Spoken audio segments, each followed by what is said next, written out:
Welcome back, Psychology 2301 students. It is Dr. T. Medley again. We are now up to our discussion of memory. So this chapter is going to introduce you to the different parts of the memory system, what we might call memory roadblocks, and effective memory strategies.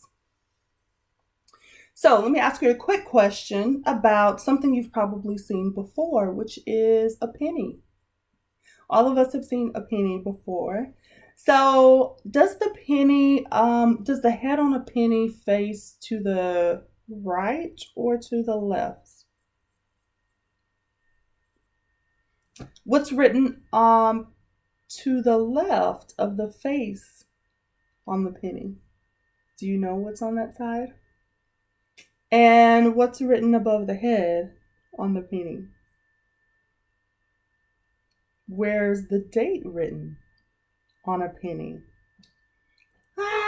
Feeling like we're on Jeopardy now, right? So the memory chapter is going to discuss our understanding of a variety of memory processes. How it is that we can see a penny almost every day of our lives, possibly, and still not be able to answer these questions. How is it that we forget information or things that we have been exposed to before, right? Like the parts of a penny. Those are just a couple of the questions that you should be able to answer by the end of this chapter and this lesson.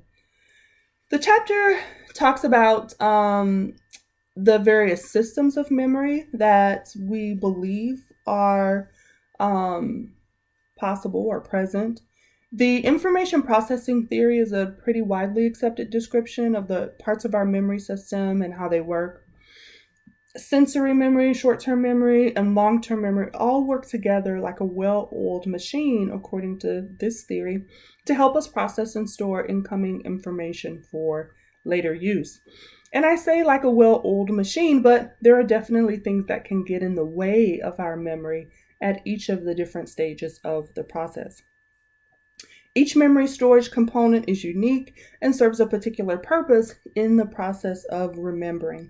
So this chapter is going to give you some information about the role that each of those systems actually play. So again, how is it that many of us have seen pennies on a regular basis, but it's so easy for us to forget what those parts might look like? So hopefully by now you've gone and actually found a penny and looked at it, right? That the head on the penny faces to that person's left, but to you looking at the penny, it's on your right. The date is on the right as you are looking at the penny. And to the left, your left, as you're looking at the penny, is the word liberty. Above the head is in God we trust. All right? So what is it that is really involved in the process of remembering something like that, right? What may be more benign information like the parts of a penny. Well, can you remember what you wore yesterday? What shirt, what pants or skirt, if you had socks or sandals? Can you remember the birthday party when you turned a year old, or even if you had one? Or any of your birthday parties in the past, if you've ever had birthday parties or celebrations. Can you remember the name of your high school teachers? Right? Much of this information that oftentimes, some of it you may consider important, how is it that it so easily escapes our memory? Researchers have conducted years of studies to figure out what things contribute to more effective memory abilities. And in some situations, it may be simple as tying a string on your finger. Any of you ever tried that? That has never worked for me, unfortunately. But in other situations, it takes more intensive strategies to hold on to information to which you may have been exposed. And of course, in college, there's a lot to remember. And so it's to your advantage to learn some ways to improve your memory strategies, right? To make sure that once you expose yourself to information, you're actually able to remember it and retrieve it later down the road. So hopefully what you learn in this chapter will help you with all of your other classes as well. According to research, though, um, forgetting occurs more often than we like to admit.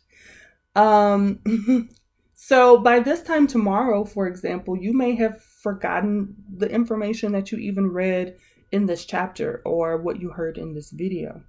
Hopefully not, but maybe. What can you do to remember those things that you do need to remember effectively, right? How do you make sure that that is effective? Again, this chapter hopefully will fill in some of those blanks for you and help you improve the memory strategies that you use on a daily basis. All right, so definitely let me know what you've learned, and if you have any additional questions or need for clarification, by emailing me or posting to the discussion board. Good luck with this chapter, and I'll see you soon in a future chapter.